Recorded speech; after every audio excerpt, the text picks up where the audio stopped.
In the name of the Father, of the Son, of the Holy Spirit. Amen. Come, Holy Spirit, fill the hearts of your faithful and enkindle in them the fire of your divine love. Send forth your Spirit, and they shall be created, and you shall renew the face of the earth. O God, who by the light of the Holy Spirit did instruct the hearts of the faithful, grant us by the same Holy Spirit to realize what is right and just, and always to rejoice in his consolation through Christ our Lord. Amen. Amen. Amen. Amen. Wala na. The Holy Gospel according to Saint John. Yeah. Glory to you, The Glory to cleansing you, of glory to you, O Lord. Lord. The cleansing of the temple.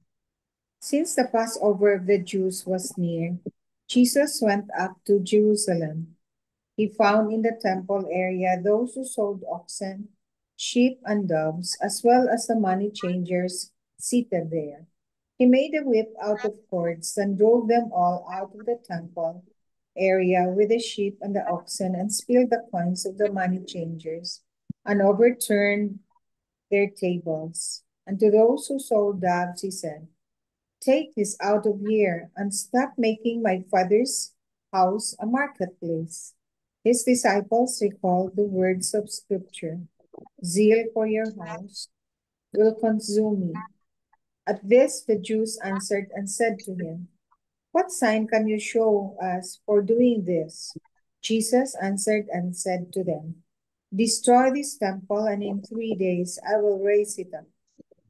The Jews said, "This temple has been under construction for 46 years, and you will raise it up in 3 days?" But he was speaking about the temple of his body. Therefore, when he was raised from the dead, his disciples remembered that he had said this, and they came to believe the Scripture and the word Jesus had spoken. The Gospel of the Lord. Praise To Praise you, to you, Lord. Lord Jesus Christ. So this is the 3 pointers from Tita Linda, no? This is one of the few times when we find Jesus angry. He had every right to be so, because the people were using the temple as a marketplace. This showed great disrespect for God, whose love for mankind is infinite. When there is injustice, we must not be afraid to voice out and take a stand against it. People may question and even despise us for it, but fighting for the Lord's justice must always take precedence. Have you been upholding Christian value of justice in your daily living? Is there anyone whom you need to speak up for in your home, office, or parish community? Amen. Amen. So today's gospel is we use today's gospel about the feast of the dedication to the Basilica of Laterano in anong tawag dito, Catholic mom, the Catholic mom, no, if you read in the Catholic mom, no, it was explained about the history of this basilica, of this basilica, which is the home of the Pope, the home of the Pope. We can trace back to 364 AD, 364 AD, and then it exists up to now. It was developed and really taken care of by Constantine. So we are so blessed, no, to be there, to have been there, Tita Bel, no. Yeah, the 4 doors, Yeah, the holy doors. yeah, during so um and I have here, since Tito Man is not here, no, a beautiful reflection from Marino das Marinas, no, ito. Do we still revere and respect the church as the temple of God? Yeah. Sometimes we forget that the church is meant to be a sacred place, a house of prayer, worship, and communion with the Lord. Yet there are times when it becomes a venue for idle talk, business dealings, and even other improper activities.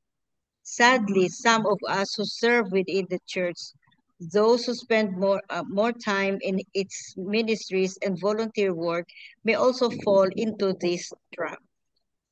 Jesus reminds us today that the temple he refers to is not only the physical church, but also our very own bodies, which are the temples of the Holy Spirit. How have we treated these temples? What values do we nurture in our minds and hearts? Some of us may go to great lengths to change our outward appearance, altering the color of our skin, enhancing certain parts of our bodies, or doing whatever it takes to appear more attractive. But Jesus calls us to look deeper within. He invites us to honor our true beauty, the one that radiates from a pure, humble, and God centered heart.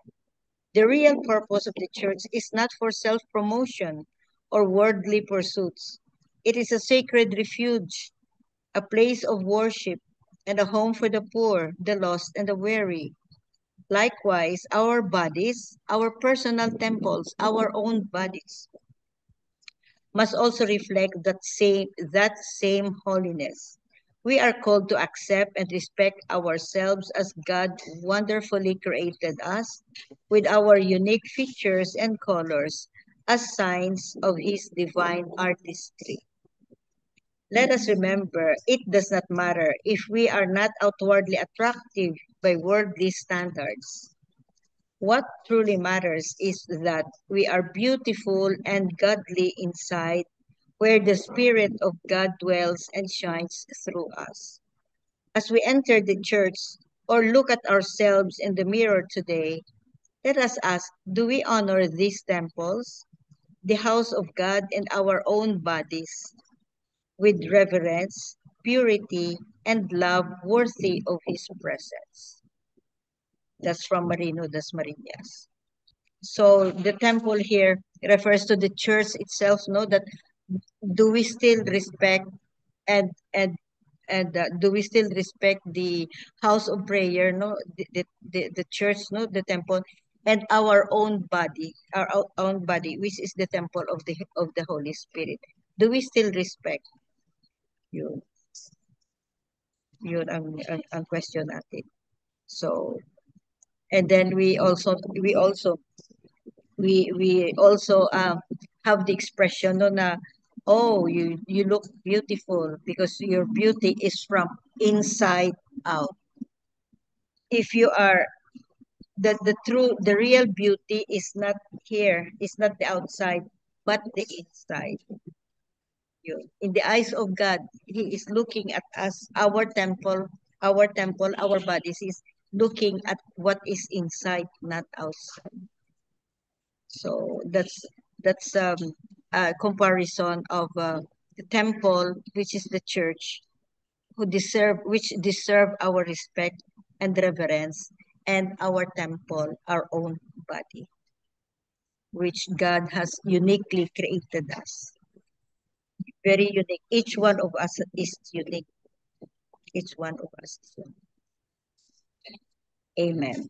Amen. Amen. Um, Tita Sabet, please unmute yourself. Okay, good evening, everyone. Good evening. Ano, Jud, very, ano pa, galing sa travel, but nag-start rin yung ano ko, parang ubo, cough, and sipon, no?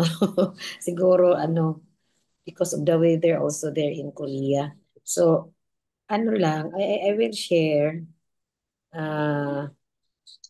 no, the short reflection on today's gospel. No, there are two kinds of anger. One is a righteous anger at encountering injustice that we see being done to people.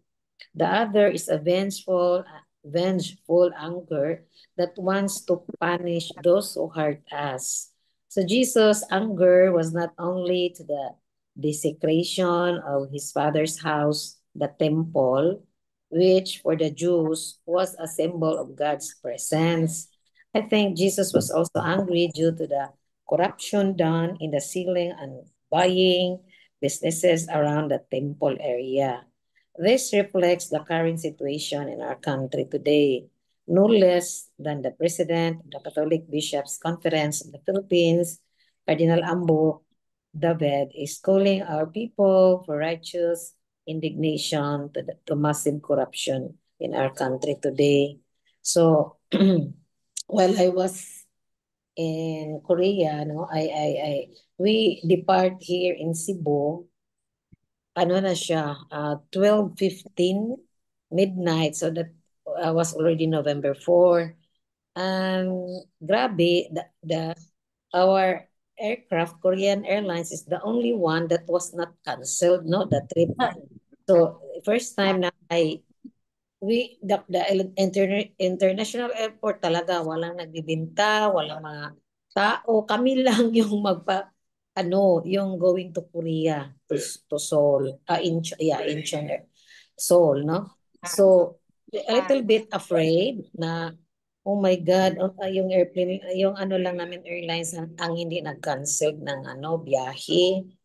So, uh, yun, all over from Cebu to Incheon, our airplane grabbing turbulence, no? I told to myself, ang bagyo ba kaya, no? Na ano namin, nasalubong? Kasi, pero nang ano na lang, how many, 1 hour na lang, no? We will arrive in Incheon.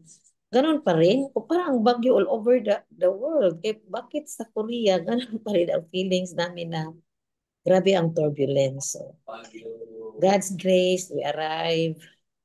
And of course, marami yung nagpipray. Kasi sabi ko ng immigration, Sir, is the airplane big? Siya, yeah, very big. But still the Korean Airlines take the risk. Nakabayo ko, take the risk. Pero uh, anyway, no, a lot of prayers, no, maraming nagpipray sa amin. But no, when we were there, is only a 5 days tour, no, that was corporate trip namin, no, libre lahat, ganon. And all of us 200 plus, no, all over the Philippines. Oh, ang So, dami nyo, no?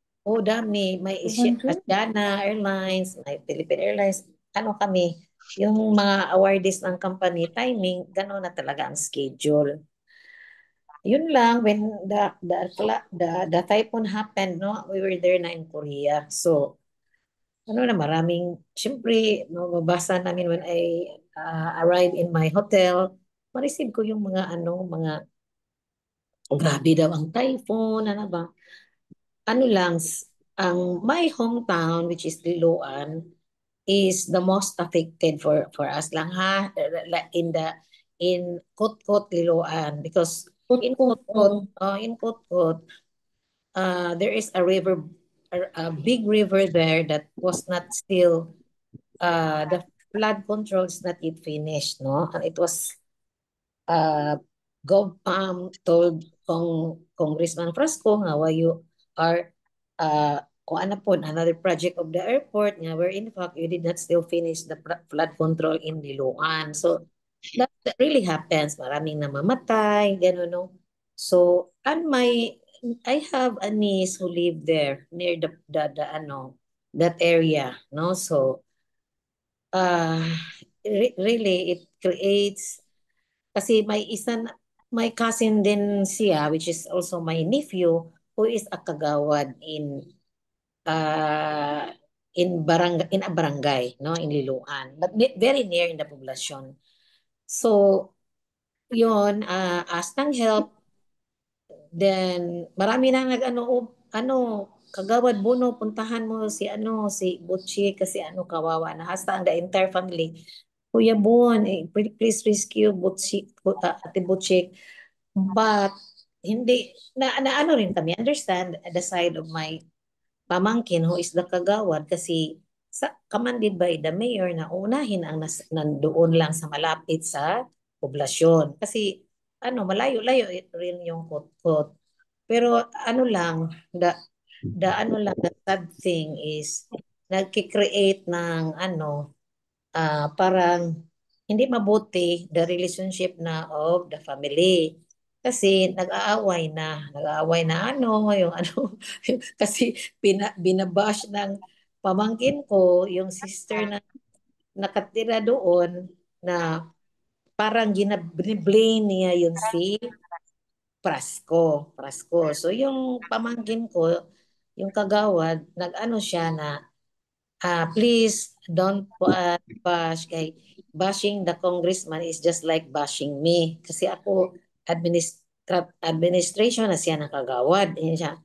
Nakakalungkot, nakapanghihina kasi I am trying my best. Yun naman lang makukuha ko. Please refrain from saying bad, no? So yun lang, an emoji of laughing and crying, yun ang ng pamangkin ko na kagawad. So it really creates trouble within the family, nakaaway na. So kami yung mga old aunties like ako, Cynthia, si Manang Belen, hindi kami nagko-comment kasi mga sila, mga millennials ba, no? So we keep on praying. Also my brother and Ormo, we keep on praying. When we also read the comment of the sister, uh, who the one who is the one who post in the Facebook na talaga very vocal that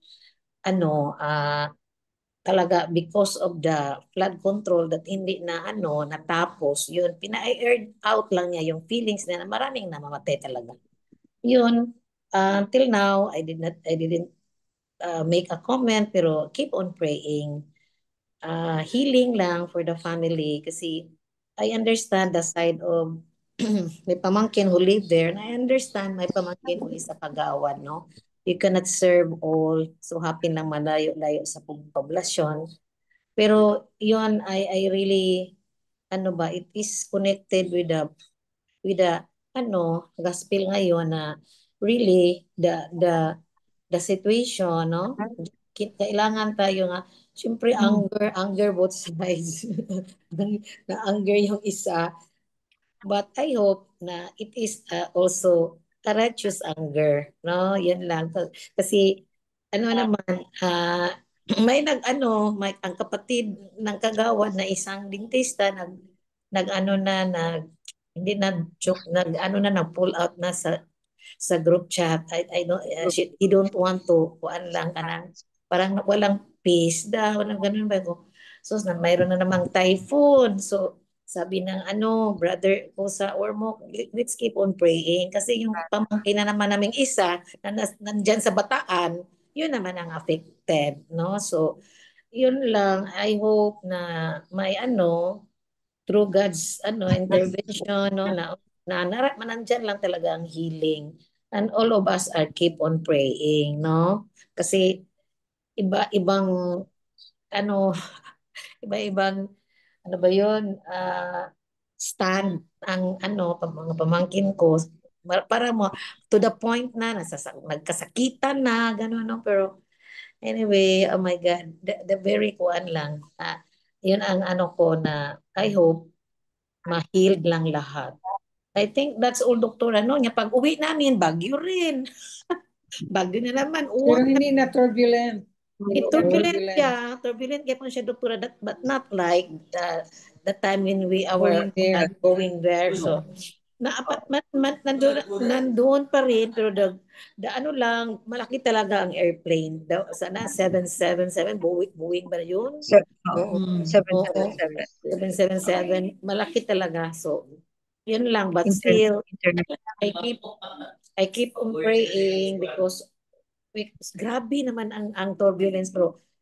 hindi siya madali lang siyang mawala to. Not like going there na grabe all the way to Korea. Ang turbulence hindi siya naginto. Yan lang no, ang atong entrust everything to God. Kahit hindi ko na witness yung typhoon dito, I can imagine because it's in the social media lahat, no? Grabe ang matay, ano ba?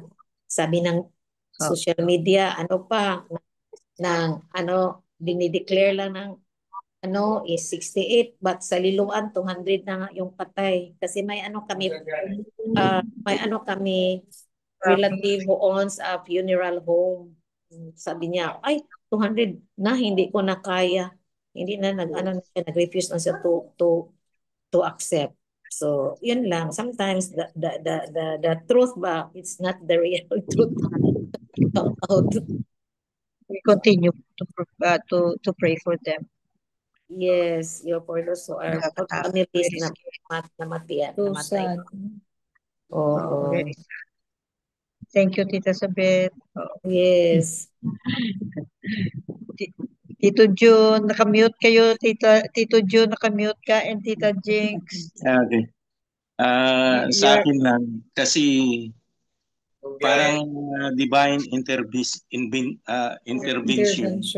na itong nangyari, yung sa flood control, kung hindi binaha ang tao, hindi natin nalalaman kung anong kalukuhan sa mga politician. Biro mo dyan naungkat. Ngayon, yung hindi naman natin na mapaubaya lahat sa Panginoon, kailangan na kumilos din talaga tayo. Yun lang sa akin. Do our part also. Kasi ang hirap yung sa kahit maliit, barya-barya lang yung tulong namin. Sinasabi ko lang talaga, pasensya yan. Kasi alam mo, kahit may ginagawa ka na sincero para sa kabutihan, may magsasabi pa rin na hindi maganda, pero hinayaan ko lang. Ang inaano ko lang, kung may gagawin ka, gawin mo na. Kung may maitulong, huwag na magsalita pa ng kung ano ba na talagang may negative. Ang naanuhan ko, napunta kami doon sa Lindol. Sa Bugo. Na anuhan ko, ikumparar mo, as bagay, mahirap din talaga dahil calamity din na nangyari. Ngayon, sila, kung ikumpara mo sa Baguio ba, may mabalikan pa sila ng bahay o makaluto sila. Pero itong sa Baguio ngayon, yung nawalaan talaga ng bahay. Walang napunit, no? At saka yung, kung kahit sa subdivision kang affected, back to zero talaga ang sitwasyon nila. Kawawa talaga. Kaya nga, yung talaga minsan, ang inaano ko lang na maanuhan ng matitino na pang gobyerno dahil hindi naman sa bigay lang na example. Minsan may sinasabi sila, naintindihan yan sa mga taga Cebu. Fans din ako ni Lalay, si Lalay. Kala ko ayos na ayos si Lalay, ngayon marami din talaga. Inaano ko lang na ganun ba, kahit maganda yung nila at saka talino nila, tapos sa likod, wala kapangyarihan yung pera. Iba talaga. Kaya si Lord na lang ang bahala. Pero dapat gagalaw tayo. Sige, salamat. Amen. We do our part. Thank you, Tito June. Thank you. Pero we thank you for doing the things that you did, no? You really yun lang ang went sabi there. ng pasalamat ako na binigyan ba ako ng anong batawag sa Tagalog, yung kadasig, yung strength. Strength na mayroong ganun. Yung mga traffic noon sa buti na lang magawan din namin ng paraan kung anong oras namin ipunta doon. Grabe yung traffic noon na Tapos kasama ko man lagi si David, tita. Ayos naman. Kaya very si David, no? Very active, no? Minsan kaya hindi namin sa na-experience ko kasi pag pinapadaan pa natin ng yung sa simbahan, natagalan, natatambak, tapos ang distribution, ang tagal, tapos yung pangailangan ng individual, imminent. Yeah. Tapos Oo, yung oo. nung nakita ko na Immediate sana. immediate, Pero ang sa government natin, ang ano no, kasi Slow. yung 3 mga days, karamihan proseso, talaga, 3 days yung maibigay Oo. nila. Maglista ka pa, pagbalik mo ng 3 days, nakalista ka, nawala. May mga pamulitika pa. Example lang to, napakaliit. Bumili ako ng mga plywood dahil nakita ko walang grass. Tapos lupa lang, tapos may maliit na luna na manipis. Sabi ko kay Jinking ko, ma, babalik ako doon, bili ako ng plywood kahit ilang piraso. Kasi dapat ano yung marine plywood para medyo tatagal. Ngayon, may kamag-anak kami doon, tapos sabi ko, Day, magdala ako ng plywood dyan. Sabi niya, Kuya, para hindi magulo, kasi mag-agawan. Kaya kako, madali lang naman yan organize, pila lang talaga. Yung hindi na maabutan, wala na. Sabi niya, ilista ko. Pero alam ko na sa isip ko kung ilista. Kaya kako, mahaluan talaga ng hindi maganda eh. Kasi pag ilista mo, okay. Pero kung ano mo ba yung may iba kang naisip na ano bang mangyari nito? Sabi ko, pamulitika to. Kasi pag ilista mo, yung mga kamag-anak mo na, kasi ang inaano ko, yung naka-tent, ang siguraduhin natin, yung nasa bahay, wag nabigyan. Biro mo pagdating ko doon, number 1 to 8 na kamag-anak niya. Tapos, yung mga senior doon na nagmamakawa sa akin ko, Ma'am, hindi kayo naglista, sabi niya. Kasi sabi nila, parente. Ikukunti lang yung dala ko yung 40 na 40 na plywood. Pero at least makaano lang sana. Kaya yun din ang isang mga disadvantage. Malaman nyo ba na bakit yung iba willing na ano lang sila na tabi-tabi lang yung makita. Direkta. Kasi sa diskarte lang paano ma-disseminate yung mga tulong. Yun lang, maraming salamat po. thank you, Thank you so June. much, June. So, it's true, no, we keep on praying, but we also do our part. Yeah. We also do our part. Be the extension of God's hands. Yun. Belle, you have something? Meron pa si Tita Helen. Kayo Tita muna. Helen. Kayo lang po muna, Tita Doc. Okay. Father Tito's 3 points was about the dedication of the Lateran Basilica, which is the number 1, no? We know we were so blessed that we were able to visit the Lateran Basilica. No? We're so really blessed because it's one of the 4 holy doors and it's the parish of the Pope. And then the second is the cleansing in the temple. You know, the righteous indignation or righteous anger of Jesus, that was not primarily only because the sellers there, We're the dishonest. merchandisers turned the house of his father into a marketplace. But aside from that, the real anger really stemmed from the corruption. Imagine, no, corruption din sa kanilang time. Ngayon, pareho pa rin, corruption. Corruption pa rin. So it was a corruption that was prevailing in the temple. Imagine, the poor people cannot buy the animals if they don't buy it. From They them, cannot from the enter the sellers. temple if they don't buy the animals sold by those sellers. Na even the money changers, even their money will not be accepted if they didn't have it changed in the money changers there inside the temple. So the prices were really jacked up. Imagine a pair of turtle doves will cost 200 days wages. Mas grabe talaga ang corruption sa kanilang time. Para naalala ko tuloy yung mga lamppost na instead of how many thousand lang, naging hundreds of thousands. Yes. How many thousands yun? Sabi ko, ang corruption pala, no, as as old as the time of Jesus. And the victims are always And the the least victims class, are the poor always the poor. people. Yeah, really the poor. Oo. Then number 3 is what leads to the renewal of our sinfulness.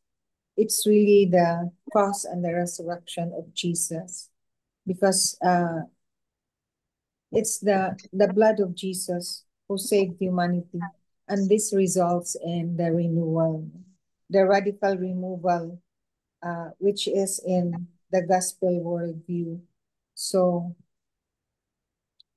the radical renewal is really the cross and resurrection of Jesus. Imagine Jesus died for us on the cross, suffered all the blows and the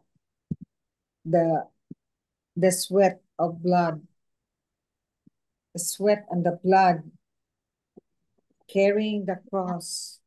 And that's the radical renewal of humanity, of us people, the cross and the resurrection.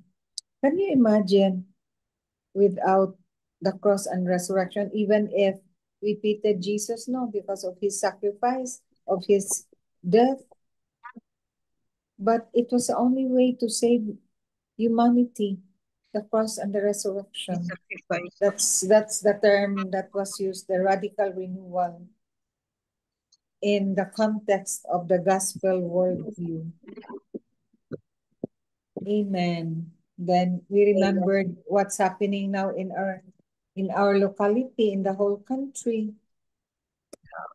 Tama din yung Corruption. After all, the Lord allowed this in order to make us aware the magnitude. What's the magnitude of the corruption in our country regarding the flood control, no? That cost so many lives too. And so many broken relationships. Kasi nag-away-away na talaga. Even family members, as evidenced by the sharing of Sabet and the sharing of June. Kasi yung nilista, yung mga parinti lang. Oh, from number 1 to number 8, puro pariente. Pero Talaga, hanga ko no? doon sa ginawa ni Miss Gina Lopez. Kaso Yeah. namatay lang. Talagang maganda talaga Grabe yung talaga si Gina Lopez, no? Yung na-interview siya ni pina-play na ngayon yan. Tama talaga ako. Tama kanya- talaga. Tama talaga si Gina. In spite of her belonging to a rich family, she really feel for the Filipino people. She really feel for the environment, no? She sacrificed, kawawa lang noon. Di ba she died of cancer ba yun? Yes. No? Yeah. Na ano lang, na nip in the bud yung life niya. Siguro. Tama yung sabi niya, Doc, na 1/3 of the Filipino poor people na affected talaga. Affected talaga. It bears the brunt of the folly of our government. The poor people, really. It's the poor.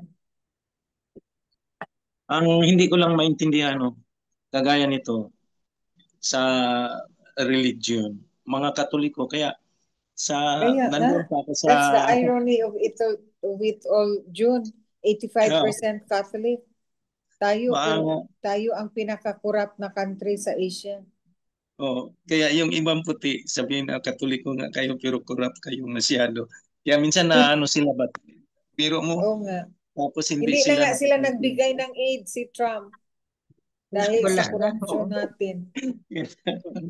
Marami nang natigil ng mga... Very ironical talaga. Tapos na ano naman, na sa international community yung corrupt practices natin dito sa government natin. Alam na. Nabunyag sa entire world. That's why the flood happened, no? God allowed the flood to happen. Yeah. Para ma-expose. For a reason. For a reason or reasons. And then we also know na from biblical time pala, there's always There was always Corruption. corruption. And No, always as age old as the time people, of Jesus, imagine and the poor people were the ones suffer hanggang ngayon. suffering. Mhm. Hanggang ngayon. Until now. So, so as Kristiyano, tawag lang sa atin, sa iba natin is Christian tayo because 80 or 85% of the population of the whole Philippines is Christian. If not Catholics, at least Christian. Catholic, oo. Pero by name lang, by pangalan lang, but not in practice. So let's all pray for them, no? Let's not, well, I don't know, no, if we could. It says in the Bible naman kasi na we condemn the sin but not the sinners. But not How the can you love sinner. these people, the corrupt people, no? I don't know. How can you love these corrupt people? Corrupt politicians. So hard, really. So hard. So let's just continue to pray, no? We pray for each other. We pray especially for those who suffer, no? The least, the last, and those who have nothing in life, no? And those who have lost material things, loved ones, lost relationships, and everything, no? And let's just continue to pray. And we have this obligation through our baptism. We have this obligation to really help. So let's Pray and just help at the same pray time. and help. Yun, pray and faith without action is dead. Yeah, it's Kung wala'y nothing. action. Maraming salamat po sa inyo dahil talaga active kayo dito, tita. Maraming salamat. Through our prayers, Thank you for the sharing. Thank you. Thank you for the prayers also. We pray for one another talaga. So, Yeah. amen. Amen. Amen. Tita Bel, you have something for our closing prayer? Nakita ko na kanina, nawala na naman for a while na. Let's pray for that prayer. We'll say the prayer of protection against the typhoon. Sige. Dear Heavenly Father, we humbly ask for your infinite mercy to calm the earth and sea, sparing our country from the devastating earthquakes and typhoons. Just as you calmed the stormy sea for your disciples, we trust in your mighty power to protect us.